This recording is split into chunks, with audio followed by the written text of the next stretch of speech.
আচ্ছা তাহলে তোমার ওয়াইফকে কত ভালোবাসো? আমি তো শুধু তোমাকেই ভালোবাসি। हाय हाय। তোমার হাজবেন্ডকে তুমি কত ভালোবাসো? ভীষণ ভালোবাসি। তুমি তার জন্য লয়াল তো? অবশ্যই তাহলে তোমার সাথে একটা প্র্যাঙ্ক করতে পারি? অবশ্যই। ঠিক আছে, তোমার ফোন তোমার হাজবেন্ডকে দাও, তুমি কতটা লয়াল আমিও দেখি, তাই না? হ্যাঁ অবশ্যই। ঠিক আছে দাদা, দেখো তো কিছু আছে ফোনে। আমার ছবি ছাড়া তো কোনো কিছু নেই। মানে দিদিভাই অনেকই লয়াল। আচ্ছা তাহলে তোমার ওয়াইফকে কত ভালোবাসো? আমি তো শুধু তোমাকেই ভালোবাসি। हाय हाय।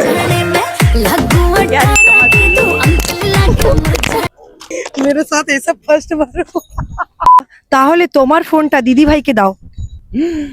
একদম না, আমার ভাই মরার ইচ্ছে নেই। তার মানে তুমি লয়াল নয়? হ্যাঁ, আমি লয়াল, মুখে লয়াল। তাহলে দিদিভাই তো তোমাকে ফোনটা দিল, তাই না? বাট তুমি ফোনটা দাও দিদিভাইকে। আমার ফোন দিলে আমার আজ থেকে বাড়িতে ঢোকা বন্ধ, আমাকে বাড়ির বাইরে রাস্তায় রাত কাটাতে হবে।